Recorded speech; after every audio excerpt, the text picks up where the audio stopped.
Well, good morning, everybody, and apologize for the misunderstanding of times. We're going to blame Margaret. And, I want to thank Grant for inviting me again to share a little bit. I think the last time we were here, we shared a little bit of maybe our creation according to our people.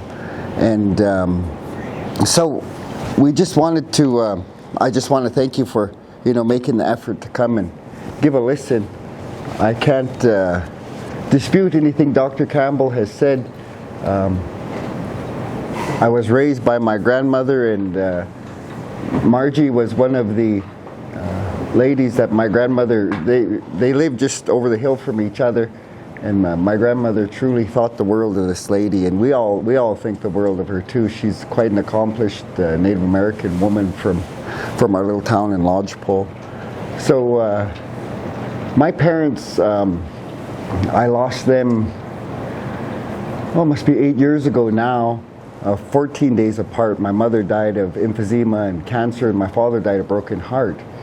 But in Indian country, you're never an orphan, and Dr. Campbell has always stood by me my whole life, so I look to her as a mother, and of course her husband there, my Uncle Warren, really close with her family, and that's kind of how Indian families,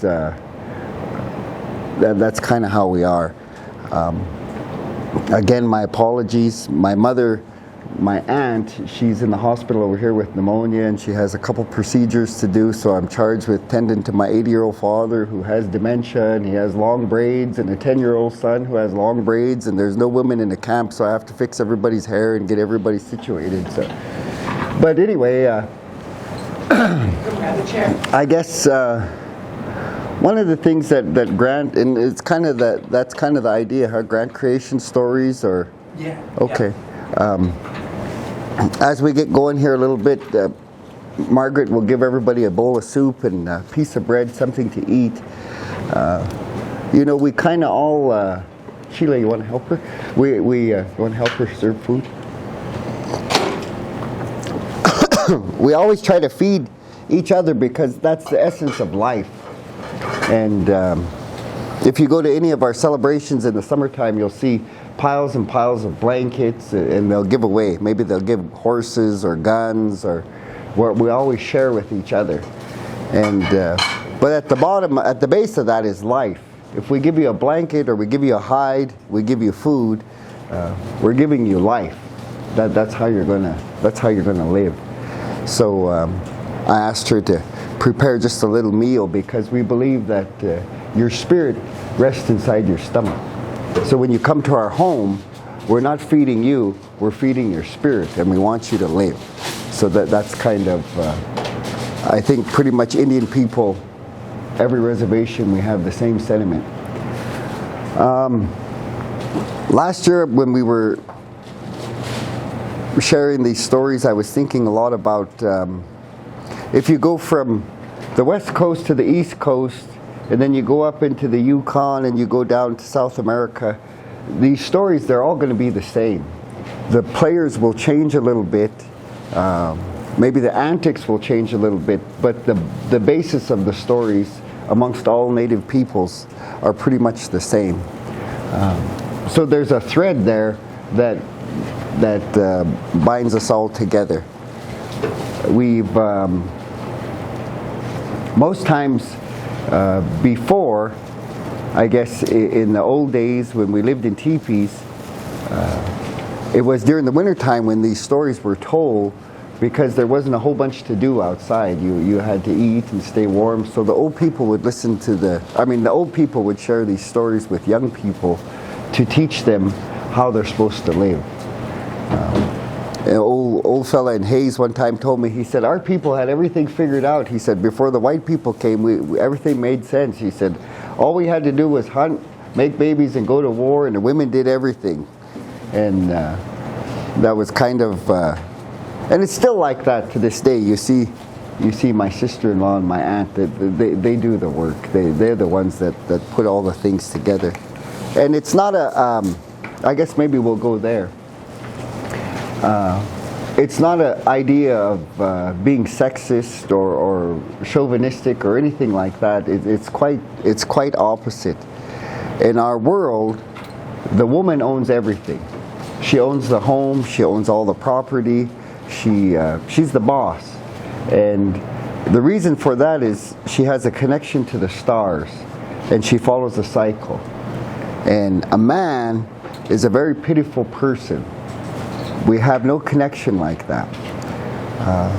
A woman will bring life into this world, and so we look at a woman in a whole different way, and in turn, through that, when I taught high school, I used to always tell those young men in my classes, if you think about a deer or a horse or a cow, if you shot a deer or a horse or a cow and it bled, it would bleed out and die. And that would happen pretty quick. But a woman will bleed for at least 7 days and not die. That's how powerful she is. So that's how our people always looked at life. Was we always took care of our daughters, our wives, our mothers, our grandmothers. We always did our very best to protect them. They in turn will turn around and they will make sure that their husband, their sons, that they're fully clothed, they have all the things that they need to proceed in life. So I always just like to share that. If you attend a ceremony amongst Plains Indians, you'll always notice that women will be situated on one side and the men will be situated on the other side. And that's always to pay that respect when we understand that there's roles. And then as time has gone on, it's been very, very interesting to see the world grow up around people. Because today, with all of the rights in the world, we have people who are gay and they identify a whole bunch of different ways, all of these things, and all of those things probably are okay. They're not things that are frowned upon or disrespected, but there is a definite distinction between a man and a woman. So we always try to withhold that. We always make sure that if that's the way you come to the world, that's where you sit, I guess. And I'm just all wound up, you guys. I'm trying to get here. I'm spewing out a whole bunch of stuff. Maybe it's not making sense. I got to calm down just a second so I can get my thoughts in order.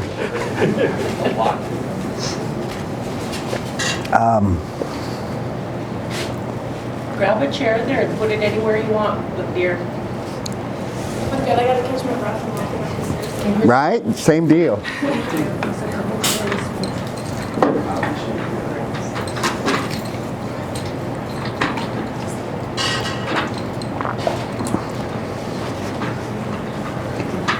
So I guess, as far as, there's probably a lot that I'll try to share before everybody has to leave, or I'll try to share as much as I can, but you must remember that these are not my words, nor are they my stories. These are things that I've just been in the room several times and I've listened to these things, and my job is to always try to push them forward and continue that on. So I can lay claims to none of it. If it sounds like a bunch of bullshit or it sounds really wonderful, it's not me. It was somebody else said this before me.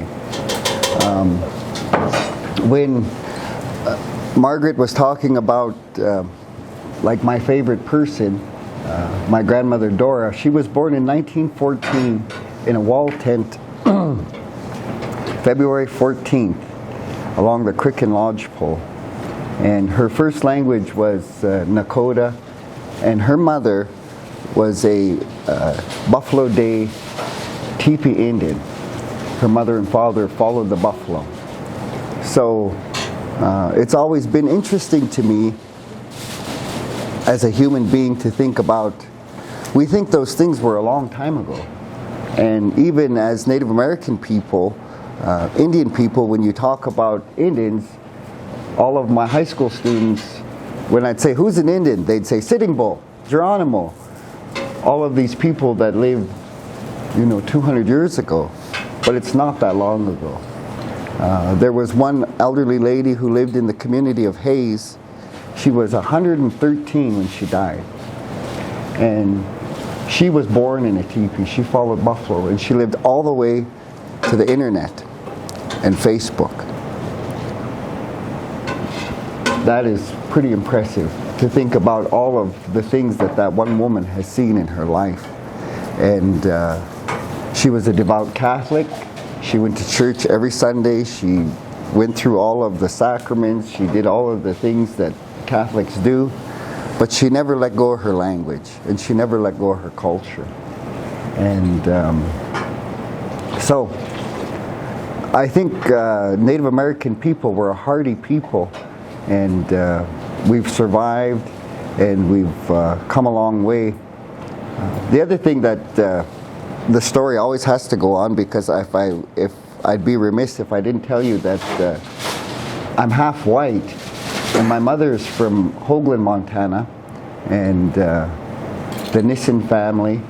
That's also where I come from. But for some reason, when I was born, out of all my siblings, there's 3 of us, I was the only one that was raised on the reservation from the time I came to the world. My folks had traveled around. They lived in Fort Benton and Chinook and different places. But when I came along, I've always just lived in Lodgepole. And that has done something, I think, even to my older siblings. My brother's 7 years older than me, and my sister's 10 years older than me. And I think their young life is... they struggle a lot, because I think we could pass for white people. We're light-complected people. And I believe that my brother and sister were misplaced. They were brought out of your world, and they were put on the reservation. And by the time that they were formalized, they had already come accustomed to how life was in Chinook, Montana, or Fort Benton. And when they came back to Fort Belknap, it was hard for them to fit in amongst our people. And so it is. But the reason I come here is because all of you, whatever your choice of education, wherever life will take you, that's what's important. I've always spoke my language, and again, I was the lightest one. I'm pretty light, I guess, in my class. I was the lightest one in my class. And when we would travel for school outings, my buddies who were dark, like my sister-in-law, they were always persecuted.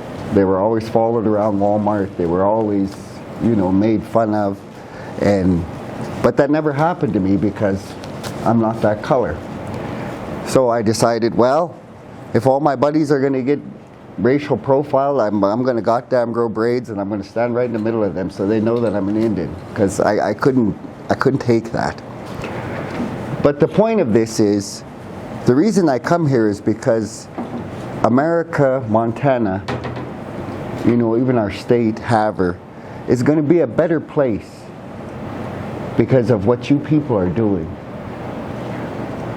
My parents, they lived a hard life. My mother was a white lady, my father was an Indian, and they weren't appreciated on either side of their family. And it was the love of us children that kind of made it bearable. And even so much so, my grandmother, who raised me, she was very, very old when I came along. And she was everything that Margaret said. She was the boss of our community. She did all these things, and everybody really respected her and revered her. But at the same time, because she was the boss, when she started to age and people needed to help her, she couldn't take it. So she'd run everybody off.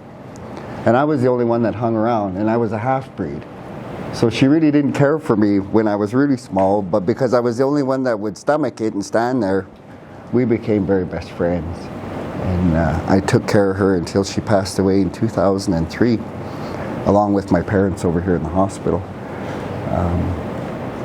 So when I have the chance to come speak to people who are going to make a difference in the world, I always try to do that. Because even though our skin may be different color, we might have different cultures, we're all a part of this country. And being mixed blood, growing up in that world, it's easy to blame people, and it's easy to be an asshole, and it's easy to hate. Those things are easy. But I have a 10-year-old son, and I want the world for him. I want him to go anywhere he wants to go and do anything he wants to do, and I want him to be proud of who he is. When I was a small boy, the older people spoke Indian. No matter where my grandma would go, they were always talking Indian. And I was the little butler. I'd empty the ashtrays and put tea in front of everybody and keep the fire going and be very quiet and just kind of wander around in the back. And but the middle-aged people, when I was a boy, the only time they would ever talk Indian, it always seemed like, was when they were drunk. Or I'd see them dance, or I'd see them sing. But when they were sober, they wouldn't participate in those things, because we were made to be ashamed of who we are. We were made to assimilate and to become white in this world. And that has had different, for each generation, it means something different. When my grandmother, who was 8 years old, and she could not speak English, when she went to school, it was the Catholic priests who drug her away from her aunt, who had fallen, because they'd always hide. Every spring when the wagons would come through to take the kids to school, they would hide my grandmother in the bush. And her aunt was trying to take her to the bush, and she fell over, and my grandma stopped to pick her up. And the priest captured her and put her in the wagon and tied her hands together and tied her ankles together and tied her to the girl sitting next to her and the boy sitting next to him. And everybody's crying because nobody knows what's going on. And the older kids are saying, we're going to be okay. They have no idea where they're going. They travel by wagon for 2 days to the Fort Belknap Agency. When they get to boarding school at Fort Belknap Agency, their hair is cut. They put this DEET in their hair so they won't spread bugs, because evidently we're all dirty. They take the clothes that their parents have made them and they burn them up. And every time they try to speak, they get hit because they're not speaking English. And they don't know how to speak English. And they try to run away. Many children died trying to get back to their parents, trying to brave the storm. A lot of their parents would come and they would camp close to the school, but there would always be a big high fence.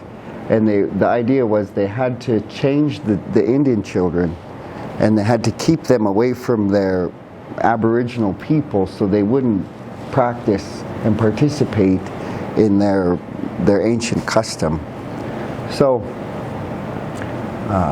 and then my dad yesterday, as we were cleaning the house, doing whatever, he started to tell me about my grandparents again. And my grandmother was 8 years older than my grandfather. And she said, or my dad said, it was just cute. He said, your grandma used to work in the kitchen, and your grandpa used to have to go out at 4 in the morning and milk all these cows. And your grandma was so worried about him that she stole him little gloves and little cap and little coat.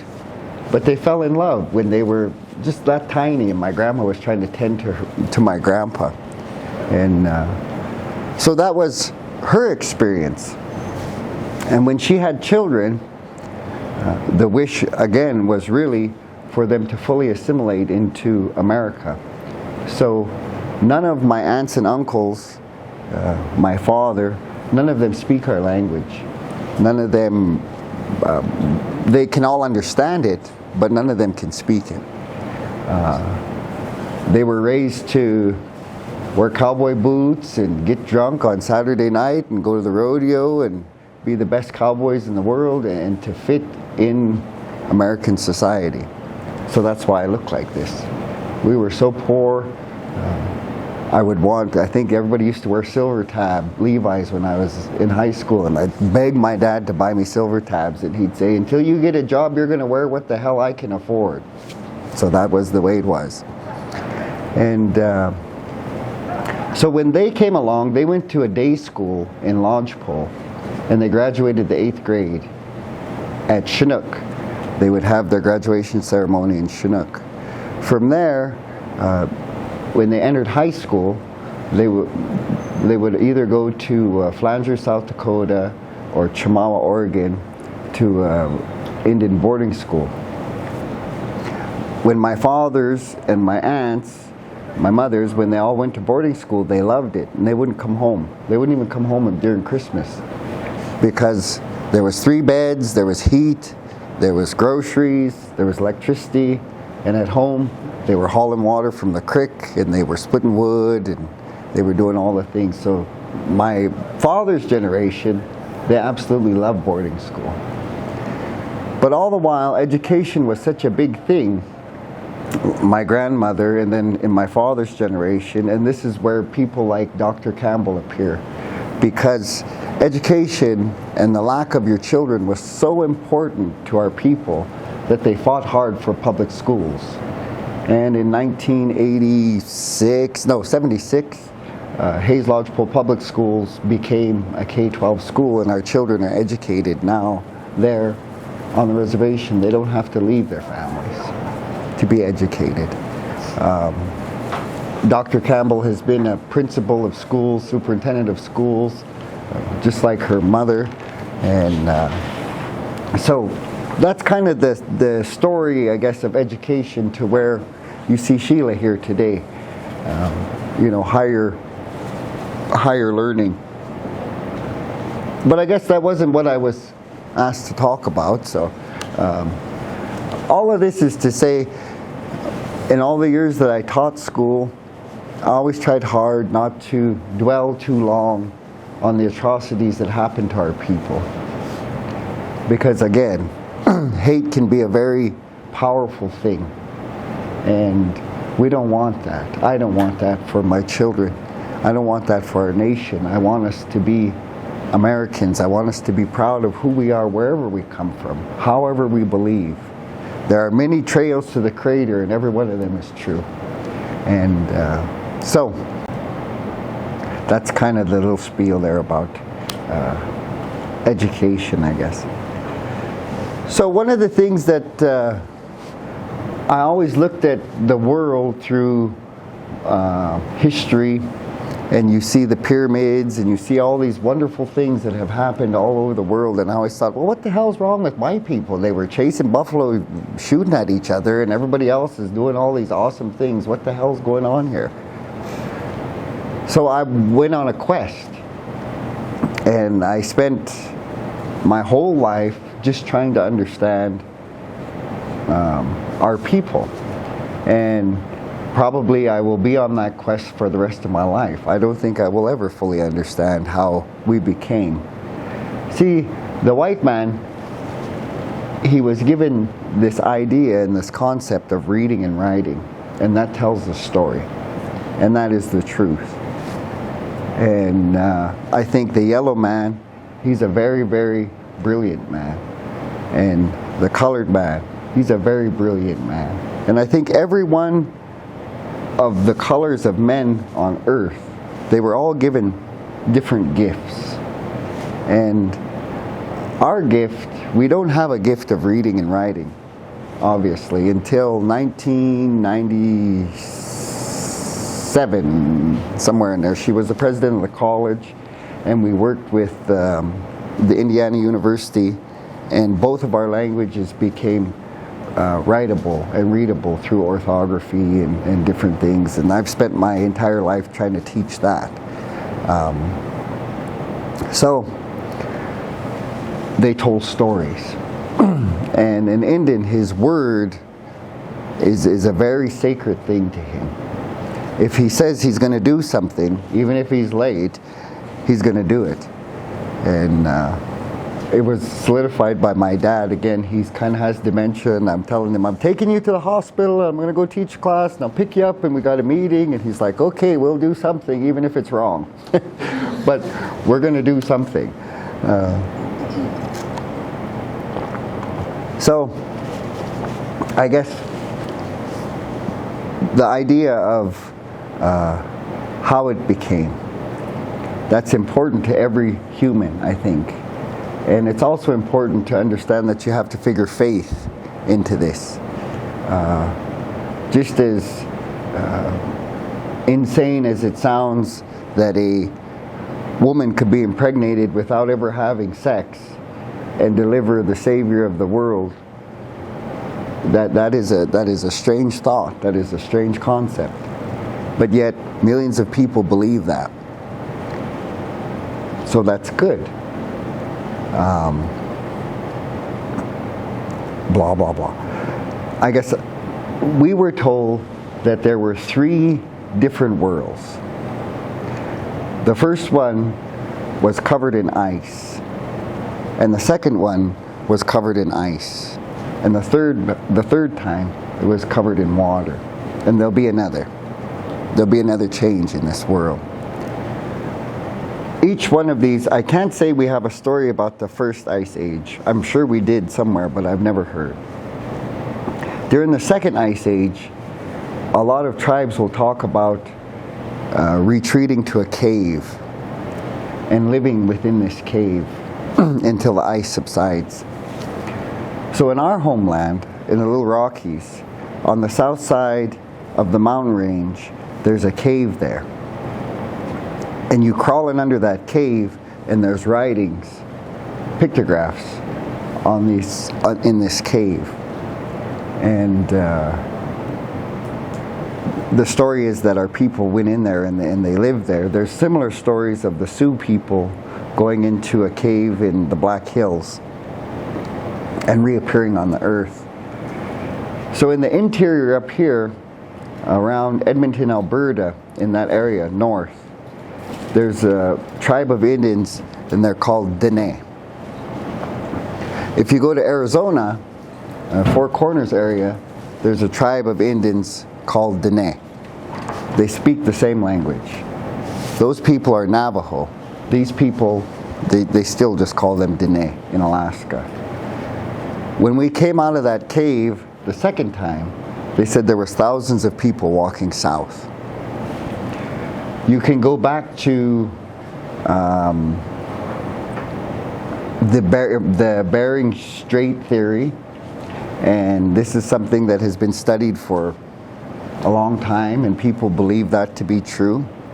So it could be that people came across that strait, because if you listen to these Dene sing, they use their throat. They make some kind of noise with their throat.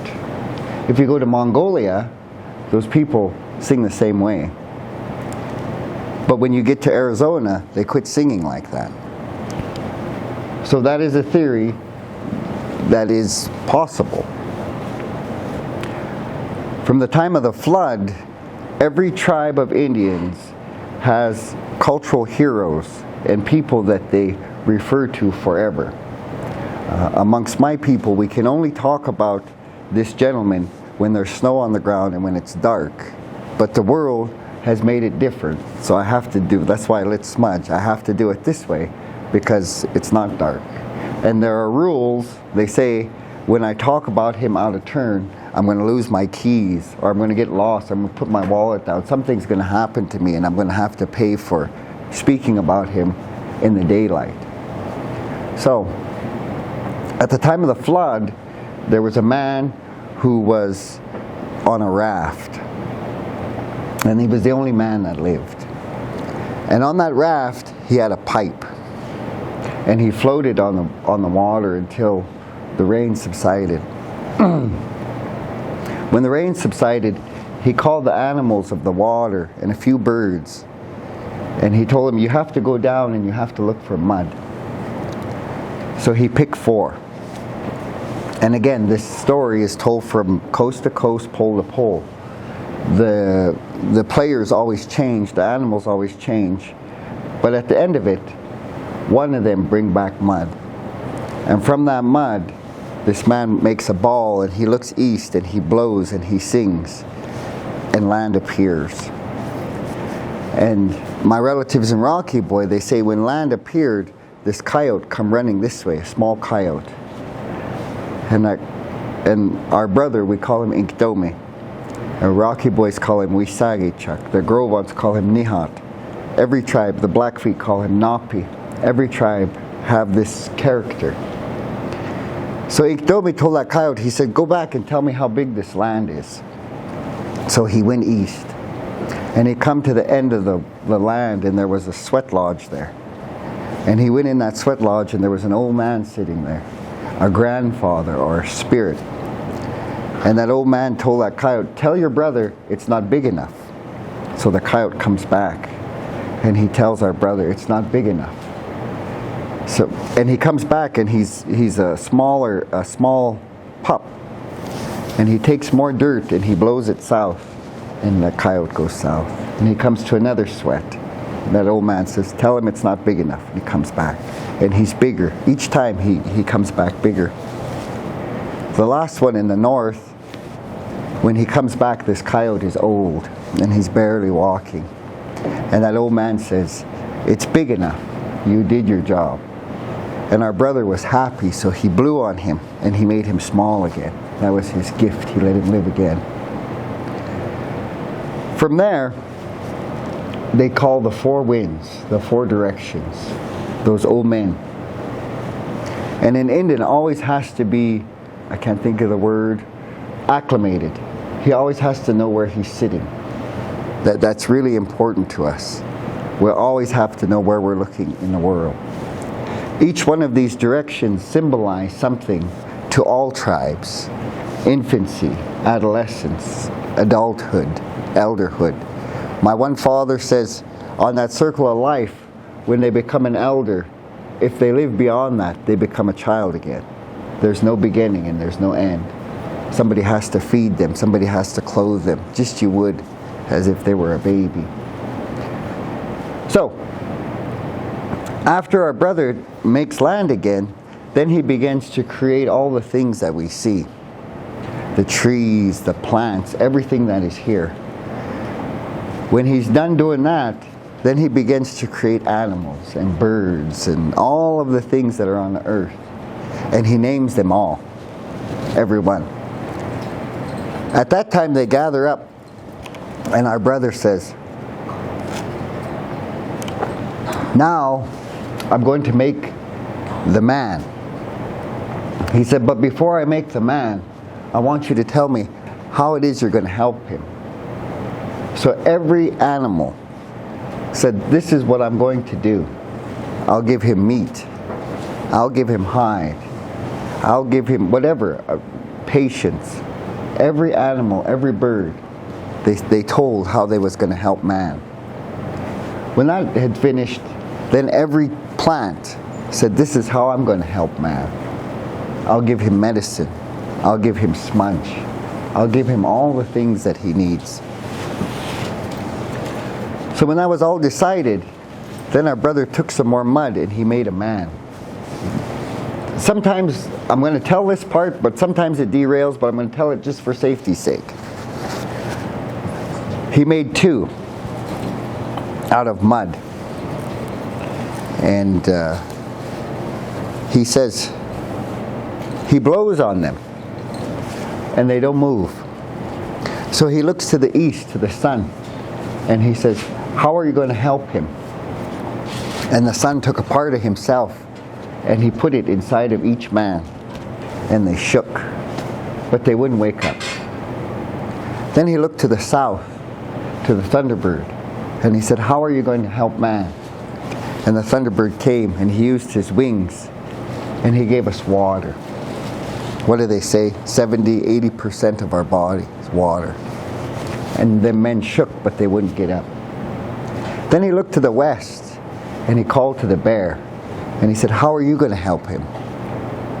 And the bear came and he gave us our circulatory, our veins.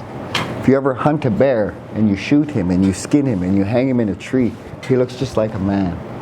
My people won't eat that meat because he looks like us. He has veins just like us. And they shook, but he wouldn't get up.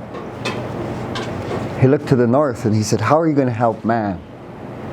And the wind came and it blew on him, and those men stood up. Or they sat up. No, I got out of order. When all of the animals and the plants were saying this is how they're going to help everybody. Our brother said, well, we need to know how the world is going to be situated. How long is it going to be winter? How long is it going to be spring? Of course, the animals with lots of hair, they said, it's got to be cold longer. And those that had thin skin, they said, it's got to be hot longer. And there was this great argument that happened for a long time. And this little frog, he'd jump up and he'd say, the seventh moon, that one will be mine. And our brother said, you shut up, nobody wants to listen to you. I got to listen to that bear and that buffalo. Who the hell do you think you are? And they'd start arguing again. It's got to be cold long, it's got to be hot long. They had all their reasons. And that little frog, he stood up again and he said, the seventh moon will be mine. And our brother said, I told you to shut up. And they keep going. And he won't give up. The seventh moon will be mine. And Inktomi hit him and he rolled on the ground in the middle of that circle and he died. And when he died, his little digits, they were still showing 7. And all of the animals, they all laughed. And our brother, he felt bad and he said, I didn't listen. So he grabbed him and he blew on him. And he said, this is how it's going to be. It'll be half and half. He said, in October, that's when my people's New Year starts. When all the leaves fall. And we're going to go into winter. You count from October to April. That frog will sing. When that frog sings, he's announcing spring. So then you have from April back around to October. Those are the summer months, these are the winter months. And that frog is the one that made it that way. So in the month of April, my people have no ceremonies because we remember that little frog and what he gave for us. After that, that's when they go through. And they all say this is how they're going to help. So now that gets us back to where they're sitting up. And our brother told them, he said, I'm going to leave you here for 4 days. He said, everything you're ever going to need is here. He said, you have it all right before you. I'll come back and check. The first day it was nice day. The second day it was hot. The third day the leaves started to change and fall, getting cold. And the fourth day it was snowing. And those 2 men were sitting on a hill. And they were cold. And that one thought, everything I need is right here. And he was rubbing his hands together. Pretty soon he walked down the hill and he got out of the wind. And it was a little warmer. So then he gathered up some grass and he rubbed it together. Nothing happened. So then he grabbed some sticks and he rubbed that together. Nothing happened. Then he grabbed the grass and the stick and he rubbed that together. Nothing happened. Then he grabbed a rock and rubbed it against the stick and nothing happened. And he rubbed it against the grass and nothing happened. And he grabbed another rock and he rubbed those together and a spark jumped on that grass and it burned. So he gathered it all up and he did it again. And he made a fire. And he warmed himself by that fire through the night. Right next to it. The next day our brother came back and he was looking for them. And you see that one was froze on that hill. And he looked down in the bush and he saw the other one. And he turned red. He warmed himself by the fire, he turned red. He said, come here. He said, I want to ask you a question. They went up back on the hill and they sat there. And he said, how did you live? And that man said, well, I took some grass, some sticks, a rock, made a fire. Good. And our brother grabbed some grass and he quickly braided it and he set it in front of them. He said, grass like this? He said, yes. He grabbed a stick and he molded it, skinned it, run a hole through it, set it there. And he grabbed a rock and he molded that. He put it together and he made a pipe. And he said, a stick and a rock? And he set it down next to that sweetgrass, like this. He said, yes. He put it all together and he made a fire. And he said, you had a fire? And he said, yes. And our brother said, that's all you ever need. All you ever need is that grass, that pipe, and the fire, and you'll live. The other one was froze. So our brother blew on him. This is where it derails. Just hang with me. I'm just telling you what was told to me, and then I'm going to give you my opinion. Our brother blew on him, and he came to, and he said, "You died. You didn't listen. You weren't thinking." So he grabbed another rock and he rode on it. And he gave it to him. And he was white. He was frozen. He said, "This is how you're going to live." Okay. They said maybe that's where the difference between the Indian and the red man. I don't know. It could derail. But people strive to fit. And I think there was an old gentleman who I spent a lot of time with.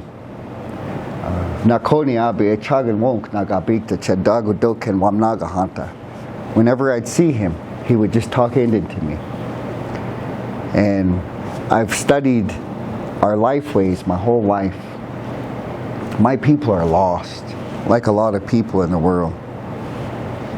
We used to be great Catholics, and on Sunday, every church would be full. And nobody really followed our traditional ways, very few. But today, the traditional ways have taken hold, and there's more, and the churches are empty. But there's still 80% of us who don't know how to believe. They don't know if they're Catholics, they don't know if they're Indians. So my people are lost too. And this old man, he told me, he said,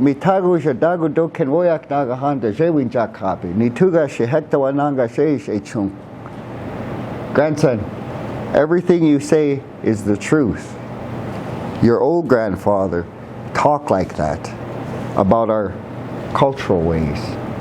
He said, "Duka abanahan iuhana inkjewichashta otokanka yaombi. Jesus Christ woyak nagahanta oa iuhana winjabina." He said, everything you said is true, but our people are lost and they don't remember what you're talking about. So when you speak, you have to talk about Jesus, because they'll all respect that. That was a generation, again, that tried to make our people fit, that tried to help our people. Again, nothing wrong with any of those things. I concur with all things, people's belief ways. Our people, we have ceremonies from that time of creation. And I want to make this clarification in that raft, on that raft that our brother was floating on the world, when there was nothing. Sheila's uncle, my father-in-law, he has that pipe. It's been with the Grovon people from the time the world started over again.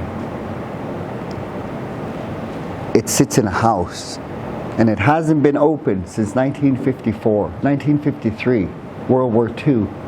They prayed for all of the boys to come back from the war. They use that pipe and they open it.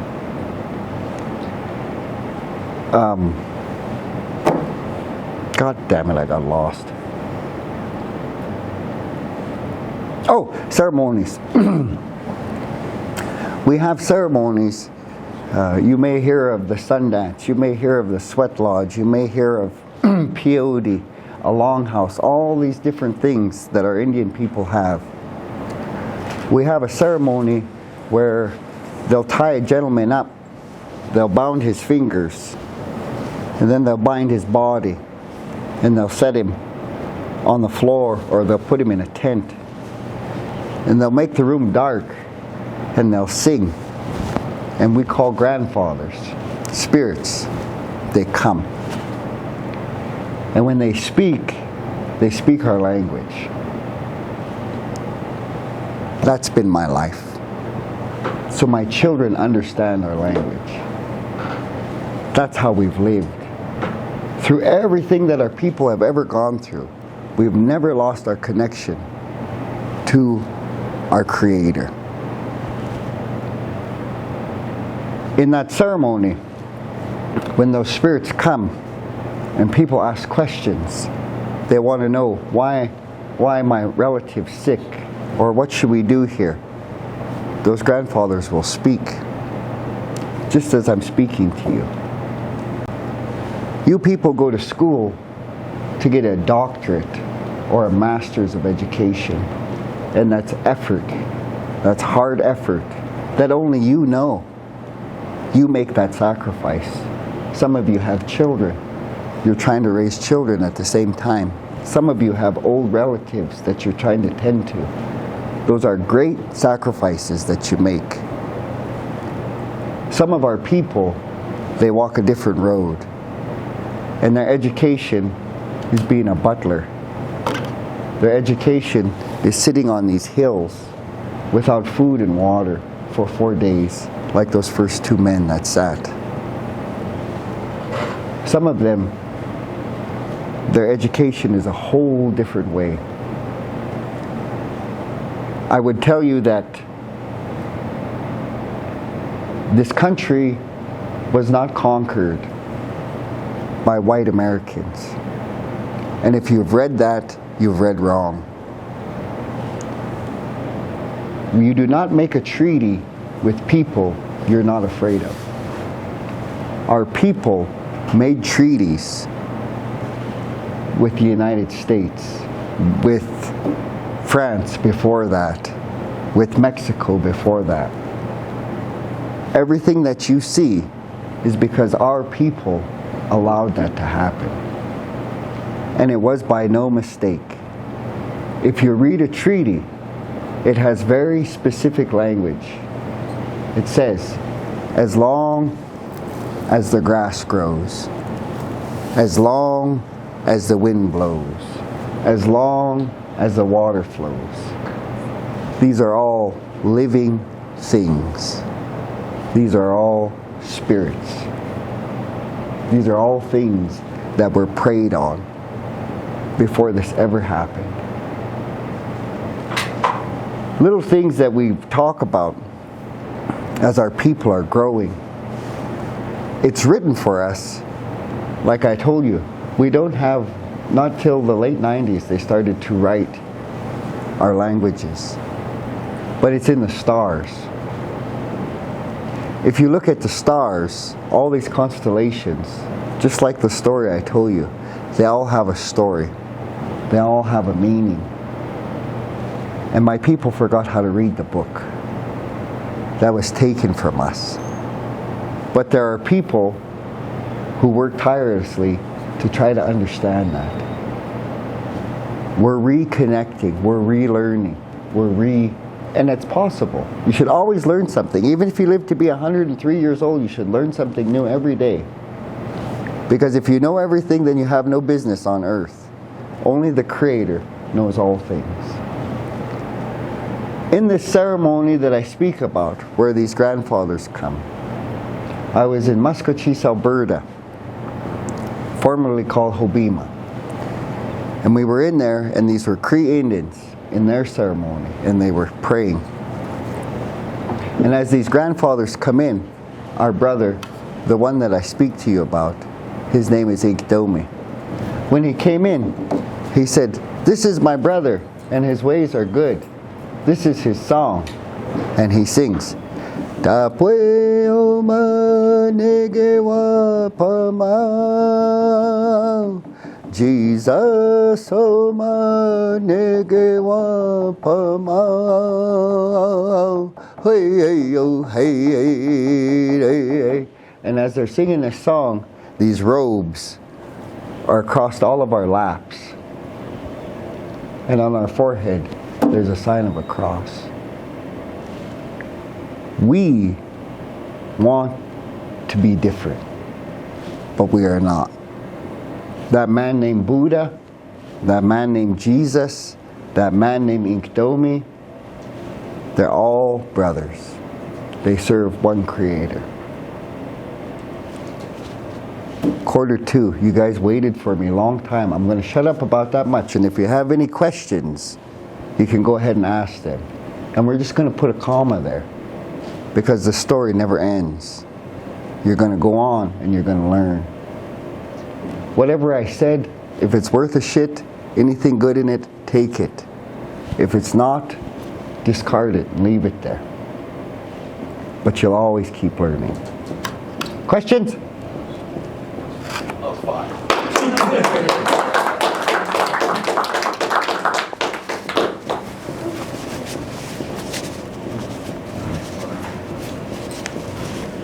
Could you talk a little bit about some of the experiences? You've talked a little bit before about some of the experiences of going with other peoples and learning language and reclaiming your language and some of that. So, you know, like it was said, my grandmother, they were forced not to speak their language. And today, it's kind of exciting. Today, I would say there are 20 people who speak my language at a pretty good proficiency.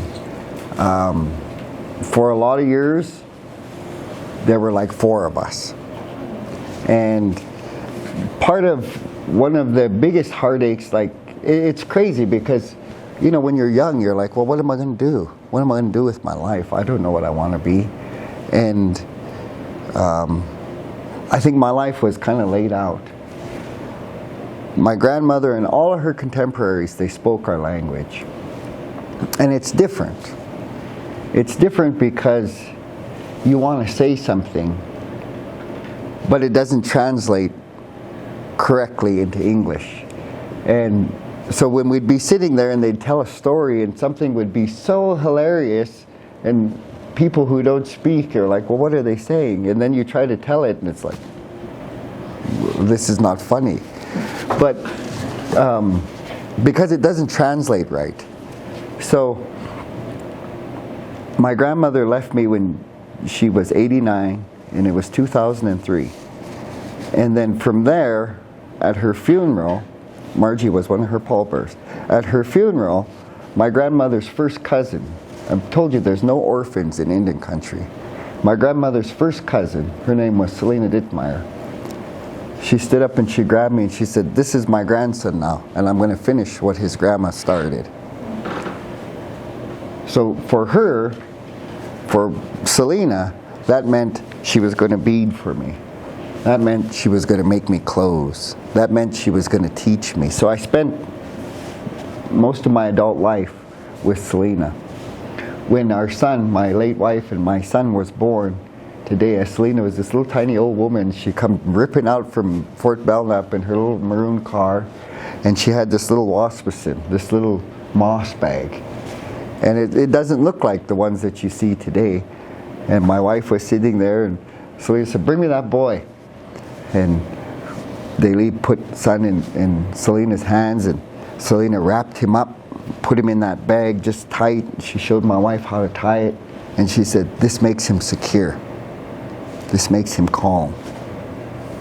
So that old woman, I spent a lot of time with her, and she was a college teacher of our language at Fort Belknap. When Dr. Campbell was there in the 90s, they made this agreement because anthropologists, we don't have enough time for all this bullshit. We can hang around and talk as much as you want. So in the 70s, or probably even prior to that, the idea of a dinosaur, that's what an Indian was. And it's crazy because we live in Havre, and you go to Walmart and you see 1 million Indians. But if you go to Tennessee, there are no Indians anywhere, and most people in the world think we're dead. And then we get these crazy asked questions like, do you still live in teepees? So then I would say, yeah, we got internet there. You know, I always answer these ridiculous, right? But, so we were supposed to, because that's America's worst travesty. They built this country on a lie. They came here for freedom, to believe the way they believe, to practice their beliefs. And they, what is their word? They found a country, or they discovered a country with millions of people living on it. How do you discover something where people are living? But they had force. They killed. And all the way up until like my grandmother. You know, all that far. They wanted to kill who we were. So, as that was going on, that was the idea, that Indians were just going to disappear off the face of the earth. And I'm sorry if I'm saying things that make you uncomfortable. I'm just speaking my truth. And like I tell you, if you don't believe it, that's fine. I'm not here to convince anybody. So, they studied us. And in 1997, my fathers went to Washington, D.C., and they came home with 10 skulls, arms, and legs of our people who they just took out of a burial to study. In Harlem, Montana, in 2003, we went over there and we went into their science room, and there was still a fucking skull in that science room from our reservation. So they studied us. They studied our language. I'm grateful for that. Because in the 70s, anthropologists traveled all over America and they were documenting indigenous languages. In our case, they recorded some like almost 800 stories from elderly people who lived at that time. And then they were housed in Indiana. So, through Selena, my grandmother, we ended up going to Indiana quite a bit, and they would hire us to translate these stories. Well, it was crazy because all of this information is sitting there, and it's not, see, Assiniboines are not just in Fort Belknap. We're also in Fort Peck, and there's 13 reservations in Canada where our people are. So, they recorded languages from every reservation. So we would go and we would translate these stories, and it was painstaking and it was crazier than hell because I was traveling around with 80-some-year-old women in airplanes, and they're losing their purses and having diabetic attacks and all kinds of things that could go on. And then we'd have to find casino. It's so much fun. But so anyway, about 3 years ago, it would aggravate me because this is something for you to think about in your life wherever it takes you. These anthropologists copyrighted those people's stories. How does that happen? They copyrighted our language. So we could go translate these stories, but we couldn't have access to them because they were intellectual property rights. And the gentlemen who led the charge were Ray DeMolly and Doug Parks. Yeah. And they were like the experts of Indians anywhere. But that was the point. They wanted to be the experts. Because what was going to happen, and it kind of did happen in a lot of cases, was they would have all this language material sitting there. The people would lose their language. They would have to get that back from them somehow with a cost. You see? So that's kind of what was going on. So the first couple times I went with these old women, you know, I was the youngest one, and they were like, shut up, and I'd say, give me that stuff, I'm taking it home, my kids need it, because I was working at the school, you know, we need stuff to teach our kids, and I know you can't have it. So then when they'd walk out of the room, I'd throw 4 or 5 stories in my bag, and whatever was going on. And then as time went on, we kept going. And I guess this has been the plight of my life, is the people who remained alive that spoke. I knew them all. And I cared for them. I was a pallbearer at most of their funerals. And every time one of them would die, I felt like my people were dying. And sometimes I guess maybe I would even like go into depressions because I'm like, what the hell are we going to do? I mean, if you don't have a language, you're nothing. You're just a brown American. There's nothing that separates you from anybody else. And again, I told you about these ceremonies. Our spirits speak our language. We have to keep those connections. So, it's just crazier than hell. So this guy from Fort Peck, my other partner, my brother, we started going down there, working for them. And God damn it, every time we'd go, I'd say, just give us this stuff. Just let me take it. I'll keep it safe. It'll be okay. We'll make stuff out of it. And they're like, no, no, no. And then it happened to them. One of the times we went, the one fella there, Parks, we were sitting there having dinner, and he says, well, my leukemia is really bad.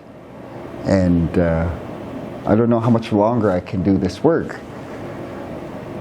So we worked with them. We came home, and 2 weeks later he had a stroke. That man spoke 17 different languages. Some languages are not even in existence anymore. But he could speak them because he studied them. The next time we went, we decided we were going to do a curriculum project. So we were going to do a K-5 curriculum project, and we paid them. We paid them handsomely to help us make this curriculum. His dementia was getting really bad, and we were getting ready to leave Indiana, and all of a sudden he said, we have to finish this dictionary. If we don't finish this dictionary, everything's for nothing. And he just wanted to go a whole different direction. I mean, like, you know, dementia, it was sad. And so we left. And right after he was getting ready to leave, he was walking down the stairs, he fell over and hit his head. And he was in a coma the rest of his life. You can't play with the things that the Creator leaves. You can't own them. So, we go back again. They're both still alive. One can't talk. One's in a coma. There's a whole new staff there. And I've been there for 20 years now, and the staff, they all know me. They're younger people. I'm taking this. I'm not even asking you. I'm taking it. So we just started loading everything up, and we made digital copies of everything. This was like 3 years ago. And we made digital copies of all things. We went through all of the handwritten notes. We went through all of these things. We have it all. We have the audio. We have the video. Everything that was there, we have. But that's just my tribe. Those people studied every Indian tribe in the United States. And in that building are languages, like I say, that are just gone. Disappeared off the face of the earth. So, Nagpra, all these wonderful things that are going on, we moved very quickly to have all of that stuff, like it was court. We ended up in court. When those two guys died, there was really nothing going on. We had to like fight with Indiana University. All of that stuff is housed in the Smithsonian. I mean, at least it's safe, and we know where it's at, and people can go, tribes can go and reclaim what they need to reclaim. But it's been a real awesome thing. I mean, like the work of language has been a real awesome thing for me. Like I say, today there are like 20 people who speak our language at a fluency rate that is not bad. I mean, it's not how my grandma spoke, but you guys say OMG, and my mother used to say, oh my God, so I guess things don't always stay the same. You probably didn't mention that you taught most of those 20 to speak too. But I know that his teaching was so excellent that my granddaughter went through his classes, and I think it's grades probably 9 through 12, and was able to pass the Class 7 language certification test that's taken that allow, I guess it's a certification that says you have a good enough knowledge of the language that you can teach in a school. And so I think there are several young ladies I know and some young men that went through high school with him and now are language speakers. He just says that they speak. He doesn't tell you that he's the one that taught them to speak. Thank you so much. Appreciate it. If any of you have any questions, he's available. I have a question, and I hate to ask this, but I feel like so many Americans get their education on other cultures from watching TV or movies, and have you watched 1929? No, I haven't. So it's the prequel for Yellowstone, which I think it seems like everybody watches, and So I think, I don't know if it's the grandfather, and if somebody else watches the show, might then, if it's the grandfather of the Dutton family or the main characters in that, but it's when they're like settling their ranch in Montana, and there is like almost unwatchable scenes in the Indian boarding schools that are like, it's really hard for me to watch them. And I don't know that I've seen a lot of that in movies and in TV. I think like, oh gosh, I can't think of the name of that movie. Like, Wounded Knee, The Very Name of Wounded Knee. Like that one I think did some sort of depiction of the cutting of the hair and not speaking your language and having to change your name, but it was in no ways as violent as the depiction of the show. I was just wondering, has anybody else seen it? It's horrible, like, to watch. There's another one that we weren't able to get through. We Were Children. Based out, the movie was made in Canada. Yep. But it was for the boarding schools up there. Is it like a documentary? Yes, it's a documentary. It came. This is We Were Children. The gentleman who is interviewed in there, his name is Glenn Anaquad, and he's from Muscapine First Nation. And Glenn was tied to Fort Belknap, and he was a real humble person. You'll see him when they interview him. You see this much of him because he didn't have legs. He was a wicked grass dancer in his day. He was a spiritual leader, and he was crazier than hell. He had the most awesome way about him. He was a poor man. He never owned a vehicle. He hitchhiked everywhere he went. He helped everybody, and they're insane. I had one uncle, his name was Sonny Shields, and he was missing this leg. And Glenn lost this leg first. So they rode each other, and Sonny sent a whole bunch of socks. He said, "These are all my left-handed socks. You probably need them." And so Glenn sent back all his right-handed shoes. They're crazy, but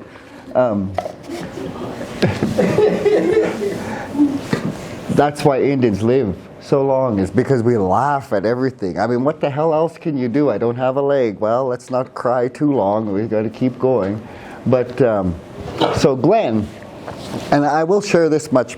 I have. Well, if anybody needs to leave, you've been here for the class, but if you can stay and want to listen and speak more. So Glenn, what had happened was it was called Truth and Reconciliation in Canada. And there was all these interviews that had happened through they call them reserves, not reservations. And it was all these atrocities. So the Canadian government said, we were wrong. And the Pope has been there countless times, and he's apologized to the First Nations people of Canada, saying we were wrong. From that, the government paid lawsuits or whatever, people that were involved in all these things, these atrocities, they were compensated for their abuse or whatever had happened. And then it was on scales, like if it was mental abuse, if it was sexual abuse, if it was verbal abuse. And it took them a long time to work through that. But it was called Truth and Reconciliation. So this is Glenn. All of a sudden, Glenn says, I'm going to make a dance. You guys all need to come. And we're like, okay. He has no legs, so we all go, it's like 6 hours to Pie Pot. We go to LeBret, the school that he went to school in the gymnasium. And he has this big giant round dance, and it must have cost like $150,000 to pay all these people. And everybody's like, where's he getting all this money? Or, how is he doing this? And we're all there, and we have this beautiful dance, and then he goes home and he dies. And nobody knows, what the hell, what is all this? About a year later, that movie came out, and nobody knew that he didn't tell anybody that he was being filmed for this movie and all this kind of stuff, and that's kind of like when Truth and Reconciliation happened across Canada. I'll share with you that the work that's being done on a lot of reservations today, Indians are under the care of the Department of Interior, a War Department. And today, the Secretary of Interior is a Native American lady named Deb Holland. And so, at home, we have the Catholic mission. and it's situated in the town of Hayes, and it consists of maybe like 300 acres maybe, and there's a new school there, there's the church, there's some outbuildings, the convent, all of these different things. Well, it was abandoned maybe 5 years ago, and it's just sitting there. So with this sitting council, they said, as soon as they were sworn in, they said, we're going to get that land back. So they wrote a resolution, and it just so happened that my partner, Terry Brock, and myself were heading to Washington, D.C., so they give us this resolution to hand deliver to Deb Holland's office. So we go to the Department of Interior, and it's this big, impressive marble building, and you know, it's really government, and all these big heads and whatever. And we get into this office, and her undersecretary's name is Wheezy Pond Little Elk Garrett, and he's from Pine Ridge, South Dakota. So we're bringing a letter, because only the Department of Interior can fix the problems like land issues, you know, on the reservation. So we have this letter, and this Little Elk Garrett, he's a Sioux, and my language and Sioux are almost similar. We can understand each other. So we sit there and we have this meeting for an hour and a half, and Deb Holland's sitting there, and I'm talking my language to this Sioux boy, and he's translating for this Navajo woman, and the whole meeting is happening in our language. What we didn't know was Deb Holland was already doing research exactly to what we were talking about, and she was doing a study from coast to coast of reservation boarding schools and all of the atrocities that happened. So in due time, see, America doesn't want to admit this. America doesn't want to admit that they were wrong, but it's going to happen. And this work is being done in every reservation all across the continent. And we have people in the United States government who are, it's crazy. It's like everything happens. Like the hippies, they didn't like war, and they liked sex, and they wanted to smoke pot, but then they also didn't like how America was. So today, the people who are making the laws, their minds are totally different. They want a different world. And that's, again, that's why I come here, because anything's possible. And I just want you guys to know that. I want you to know that you can make a difference in whatever you choose to do. But that is really exciting stuff. And we had there's a nun that lives up here in Big Sandy. Her name is Sister Kathleen Kane. And she lived in Lodgepole when I was a little boy. So I reached out to her, and she was able to get us all of the records from St. Paul's Mission. They're housed in St. Louis, Missouri. But we had digital copies of all of the records from everything that happened. At one time, the Catholic Church managed over 10,000 acres of Fort Belknap. And all they were ever supposed to do was provide education. But they had a sheep ranch, they had a cattle ranch. I mean, they were owning land and all these things that were going on that were totally illegal. There was a mission on a reservation before there was a state of Montana. So how can they claim land when it was still Indian territory? There's no deeds on reservations. So it's pretty interesting stuff. Just get involved in all the shit that goes on in the world. You'll never stop learning. Any questions? Zay, if you have any questions? Sure. How different are like the languages between the tribes, and like would you say you're like more religious or like spiritual? I think we're spiritual people, and it's like free choice. Here's a good one. The languages are really different. I'll come back to that. Okay. All people are brilliant. Don't ever discredit that. So when you go down to the Tippet and you order a drink, what do they call that? A shot? All right. What do they call that?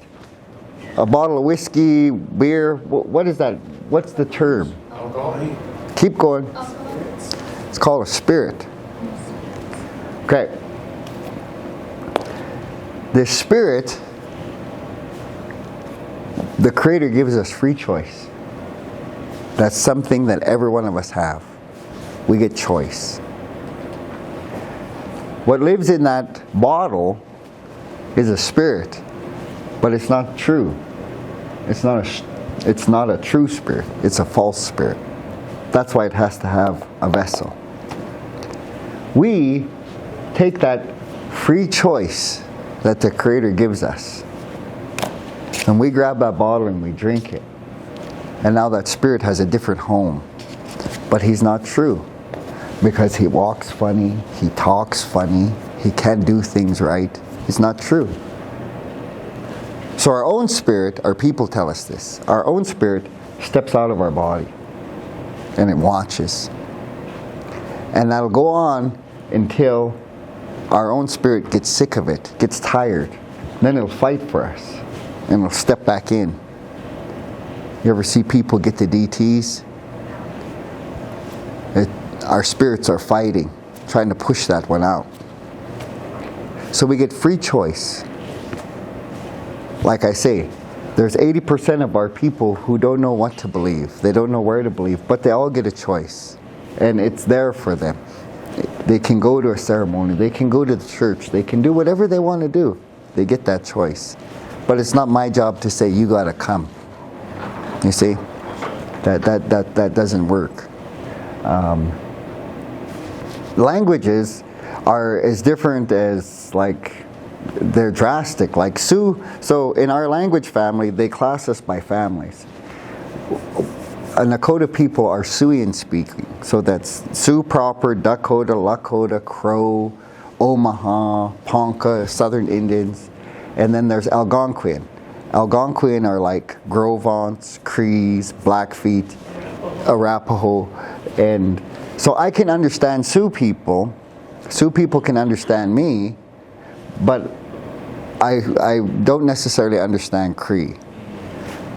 However, from what I've read and what I've seen and what I've heard, our people are so intelligent. Like my great-grandfather, his name was Frank Wheeler, he was half white. He spoke 6 languages. And so it's doable. Like, I've spent enough time in Rocky Boy, I know what they're talking about. I made myself listen, so I know, especially when I know when they're talking about me. No. But, yeah, so. And then there's people up in Alberta, again, around Edmonton area, they call those people Stonies. And they're like from our tribe, but they left us after smallpox. And you've seen and read about smallpox. It would just decimate entire camps. And what would happen is these little orphans would ball up and then they would take off. So these little orphans balled up and they took off and they went west. And they became Stony Indians. When I go to their country, I have no idea what the hell they're talking about. It sounds like just a bunch of gobbledygook. I cannot make sense of what they're saying. But when I speak, they can translate verbatim what I'm saying. And the Sioux people say the same thing about us. They say, I can't understand you. It just sounds like you're a little child, like you're babbling.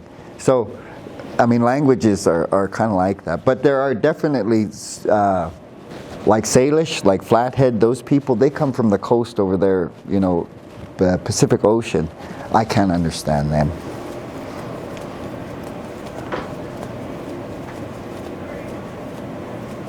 Is like Hidatsa and Arikara, because they're 3 affiliated, is that really similar to Sioux then, or do they actually speak the Dakota language? Hidatsa.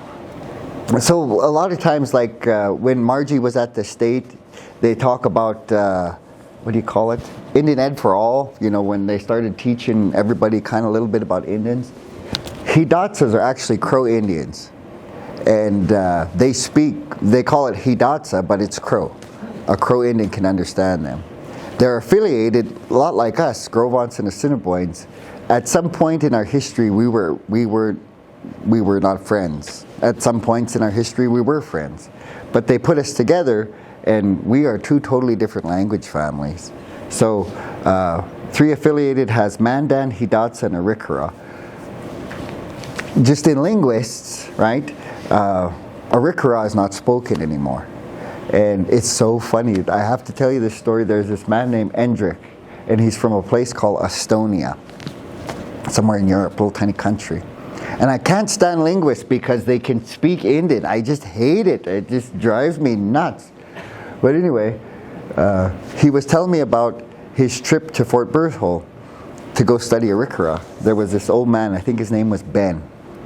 He said, and I got to the tribal office and they said, oh, the only one left is Ben. He lives over here so many miles, but he won't talk to you because you're white. And he said, well, I got to try, because that's what his job was. So he went to this old man and he took his little stuff and he's knocking on the door.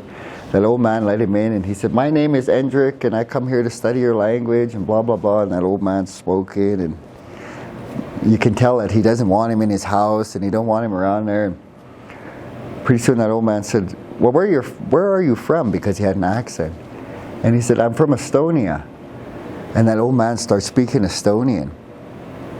And this Endrick's like, what the hell? Because it's a little tiny country in Europe. There ain't very many people. And that old man tells him this story. He said in World War II, those people were refugees and they were sent out to the Dakotas or whatever. And there was a family from Estonia that was put on a farm. And this old man made a friend with this little boy. And he would spend time with his family and he learned their language.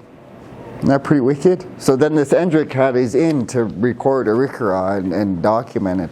I thought that was pretty cool.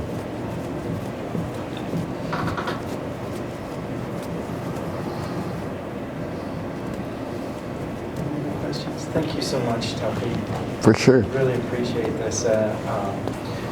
So you guys all have an assignment with this, but I want you first to just think, don't worry about rushing to get these things done. Just think about what these stories mean to you, and all of the stories are oral histories. So it's not just the old stories. Every story is part of this. So incorporate that in as you think about this, because this is part of history. This is how we communicate.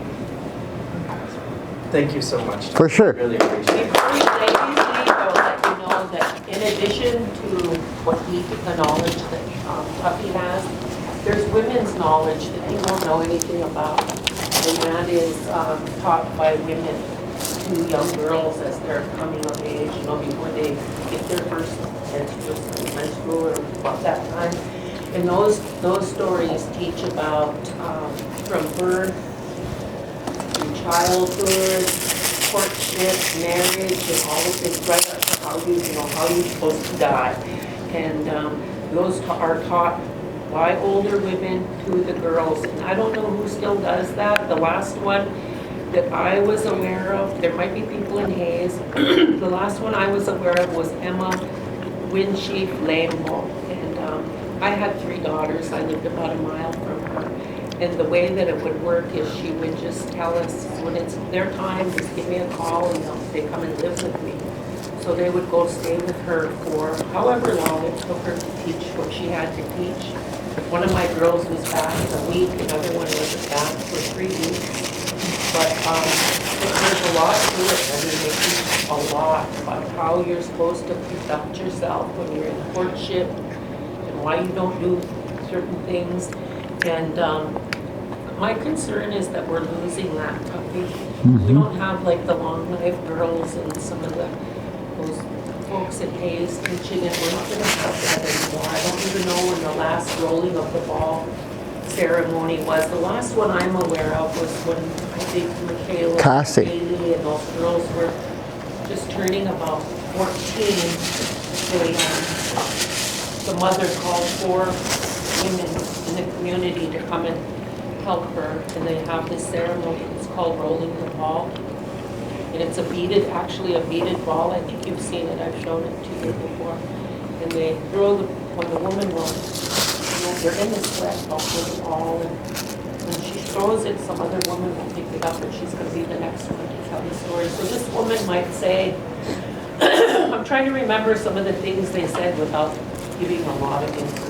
Not giving too much information, but like one of them would say, I'm going to be there to help you when you have your children. I'll be there to help you teach you what you need to know about how to handle yourself when you're pregnant and right up through birth.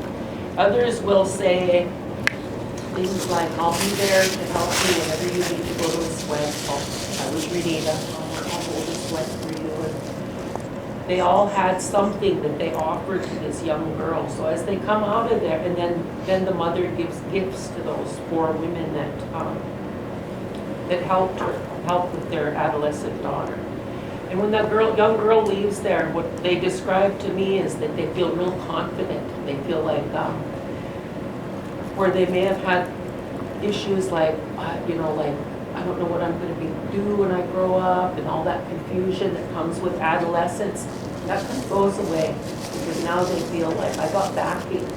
Any problems I run into throughout the rest of my life, I know who to go to if my parents aren't there.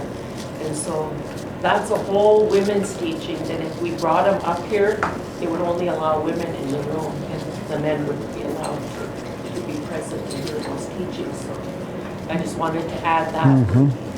He has a wealth of knowledge, but there are things that are left to men or women, and that's one of them. And if we could have set that up. Next time you come up here, I'm going to set it up that way, where when you come in, the men are all on one side of the room and the women are on the other side of the room, because that's the way we separate for our ceremonies and stuff. We don't sit together.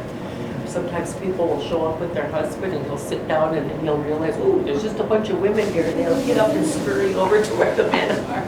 But there's a lot to learn, and Tuffy has a wealth of knowledge, and I feel like what you got from him was just like what's on the tip of the point of a pen, because he's got so much more he could tell.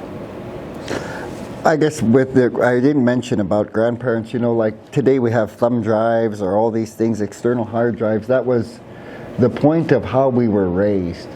Like, it happens different ways. Like sometimes the oldest grandchild will stay with the grandparents. But in my case, I was the youngest, and I stayed with my grandma. But Margie has a granddaughter that lived with her from the time she was born.